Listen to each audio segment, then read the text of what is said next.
கர்த்தருக்கு ஸ்தோத்திரம். கர்த்தராகிய இயேசு கிறிஸ்துவின் இன்ப நாமத்தில் இனிய வாழ்த்துக்கள். இன்றைய தியானத்திற்காக ஜெபித்த பொழுது தேவன் தந்த வசனம் உபாகம புஸ்தகம் 28 அதிகாரம் 14 வசனம். இன்று நான் உனக்கு விதிக்கிற உன் தேவனாகிய கர்த்தரின் கட்டளைகளை கைக்கொள்ளவும் அவைகளின்படி நடக்கவும் அவைகளுக்கு செவி கொடுத்து வந்தால் கர்த்தர் உன்னை வாளாக்காமல் தலையாக்குவார், நீ கீழாகாமல் மேலாவாய். நம்முடைய கர்த்தராகிய இயேசு கிறிஸ்து அவருடைய பிள்ளைகளாகிய நம்மை எப்போதும் ஆசீர்வதிக்க விரும்புகிற தேவன், ஆசீர்வதிக்கிற தேவன். தேவனாகிய கர்த்தர் இஸ்ரவேல் ஜனங்களை தனக்கு சொந்த ஜனமாக தெரிந்தெடுத்த பொழுது அவர்களுக்கு மோசையின் மூலமாக நியாயப்பிரமாணத்தை எழுதி கொடுத்தார்.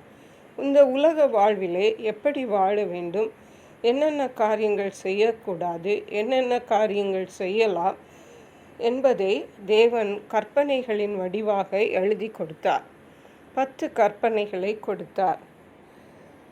மட்டுமல்ல, இந்த தேவன் அவர்களை ஆசீர்வதிப்பேன் என்றும் சொல்லியிருந்தார். அப்படியே இந்த தேவன் சொல்லுகிறார், நான் உன்னை வாளாக்காமல் தலையாக்குவேன், நீ கீழாகாமல் மேலாவாய் என்று.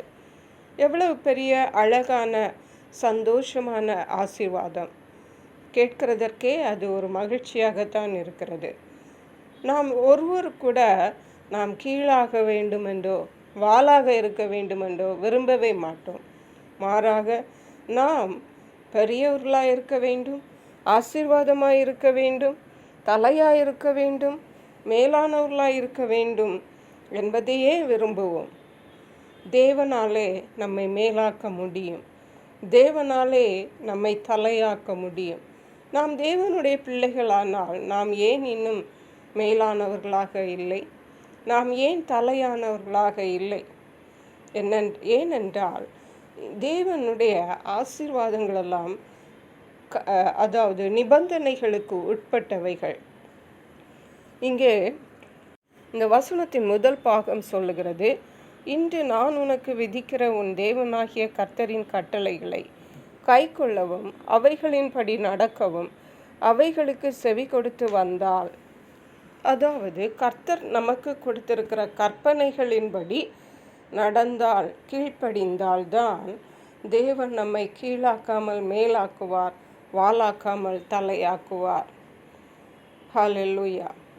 உதாரணமாக சில கடைகள் நல்ல ஆஃபர் கொடுத்திருப்பார்கள், நல்ல தள்ளுபடி டிஸ்கவுண்ட் கொடுத்திருப்பார்கள். ஆனால் கடைசியில் போட்டிருப்பார்கள் டேர்ம்ஸ் அண்ட் கண்டிஷன்ஸ் அப்ளைடு அப்படின்னு. அதாவது நிபந்தனைகளுக்கு உட்பட்டது என்று போட்டிருப்பார்கள்.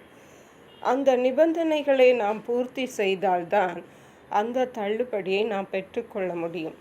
அதே போன்றுதான் கர்த்தராகிய இயேசு கிறிஸ்து நம்மை ஆசீர்வதிப்பேன் என்று சொல்லுகிறார். ஆனால் நாம் தேவனுடைய பிள்ளைகளாக இருந்தால், நாம் கர்த்தருடைய கற்பனைகளை கை கொண்டால் மட்டும்தான் நாம் தேவனால் ஆசீர்வதிக்கப்பட முடியும். சங்கீதக்காரராகிய தாவீது சொல்லுகிறார், 119 சங்கீதம் 96 வசனத்திலே இவ்விதமாக சொல்லுகிறார், சகல சம்பூர்ணத்திற்கும் எல்லையை கண்டேன், உம்முடைய கற்பனையோ மகா விஸ்தாரம். சகல சம்பூரணம். அவர் ஒரு ராஜா. இந்த உலகத்தில் உள்ள சம்பூர்ணம் எல்லாம் அவருக்கு தெரியும். அவர் பார்த்திருப்பார், அனுபவித்திருப்பார். ஆனால் எல்லாத்துக்கும் ஒரு எல்லை இருக்குது. ஆனால் உம்முடைய கற்பனையோ மகா விஸ்தாரம் என்று சொல்லுகிறார். கர்த்தருடைய கற்பனை அவ்வளவு பெரியவைகள், அவ்வளவு முக்கியமானவைகள். இன்னும் சொல்லுகிறார், உம்முடைய கற்பனைகளால் பிழைக்கிறேன் என்று சொல்லுகிறார். பிரியமான தேவனுடைய பிள்ளைகளை, நாம் கர்த்தருடைய கற்பனைகளை கை கொள்ளுவோம், கர்த்தரை நேசிப்போம், சுற்றி உள்ளவர்களை நேசிப்போம். அப்படியே தேவனுடைய ஆசீர்வாதங்களையும் இம்மையிலும் மறுமையிலும் சுதந்திரித்துக் கொள்ளுவோம். கர்த்தர் தாம் இந்த வார்த்தைகளை ஆசீர்வதிப்பாராக. ஜெபிப்போம். எங்களை கிருபையை நேசித்து பாதுகாத்து வழி நடத்துகிற எங்கள் அன்பின் தகப்பனே, ஆசீர்வதிக்கப்பட்ட இந்த நல்ல நாளுக்காக நன்றி.